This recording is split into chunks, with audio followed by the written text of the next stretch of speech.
আমরা শত খোল এবং শত ধাপের মধ্যে দিয়ে এই শতবর্ষের অনুষ্ঠানে একটি অন্যরকম মাত্রা যোগ করার চেষ্টা করব। প্রয়াত গুরু পণ্ডিত জ্ঞান প্রকাশ ঘোষ মহাশয় বহু ধারায় তার প্রতিভা প্রবাহিত ছিল। তবে এই কথা বলার অপেক্ষা রাখে না, তিনি ছিলেন ছন্দের সম্রাট। প্রদীপ প্রজ্বলন অনুষ্ঠান।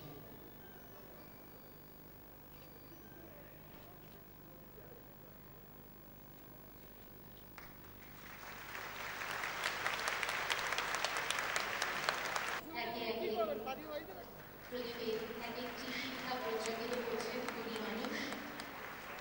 শতবর্ষে আমরা শুধু আমাদের শ্রদ্ধাই জানাতে পারি, আমাদের প্রণাম জানাতে পারি। এই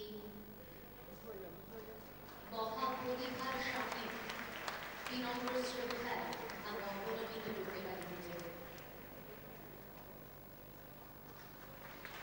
ধন্যবাদ জানাই সকলকে আমাদের আজকের এই অনুষ্ঠানটিকে আলোকিত করে তোলার জন্য তাদের উজ্জ্বল উপস্থিতি।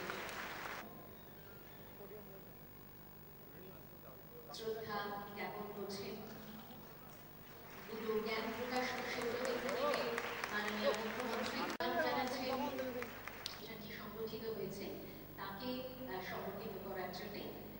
সংবর্ধনার পালা শেষে অবশ্যই আমরা সকলের কাছে কিছু শুনতে চাইব।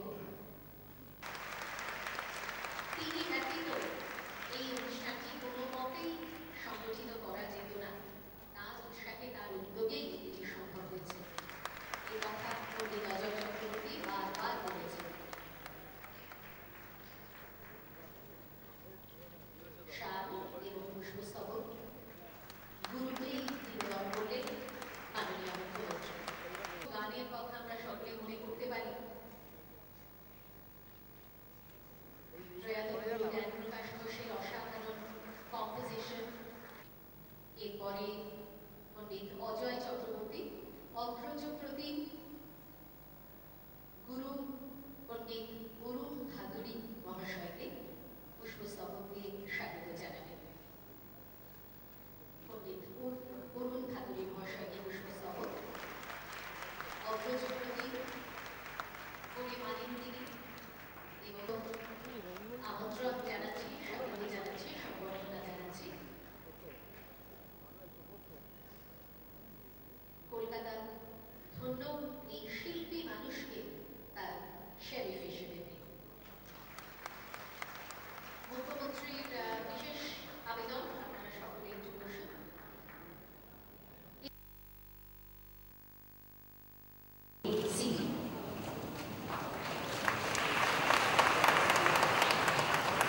সকলের কাছেই আমরা নিশ্চয়ই আশীর্বাদ চাইব। প্রথমেই আমরা অনুরোধ জানাবো আমাদের মধ্যে বয়োজ্যেষ্ঠ হিসেবে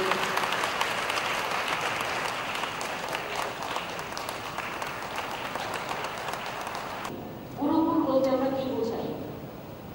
গুরুকুল, গুরু আশ্রম, চতুরাশ্রম, এই জিনিসগুলো যেগুলো আমরা প্রথমে শুনেছি ছোটবেলায়, সেই গুরুকুল, আচার্য, গুরুদেব এবং গুরু শিষ্যের পরম্পরা। এবং বিশেষ করে আমার যারা ঢাকা দিয়েছেন, আমাদের প্রায় 100 আমাদের ঢাকি ভাই ও ভাইয়েরা, এবং যারা ঢোল বাজিয়েছেন, শুধু বাজিয়েছেন তাই নয়, আমি দেখলাম হরে কৃষ্ণ হালদার ওনারা লিড করেছেন গীতটাকে, মানে এত সুন্দর, প্রত্যেকে একটা ছন্দের শব্দের তালের মধ্যে মিলিত করেছেন সকলকে, যে তারপরে তুলনাই হয়।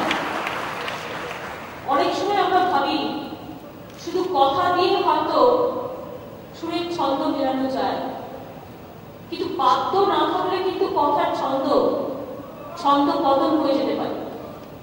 তাই বাদ্য যারা বাজায়, সে ঢাকি হোক, সে ঢোলি হোক, সে করতালি হোক, সে কাঁসাই হোক, সে আমরা দেখি কাশি বলি, অথবা ধামসা হোক, মাদল হোক, হাওয়াইয়া হোক, একতারা হোক, হাটিহালি হোক, লোকসঙ্গীত হোক,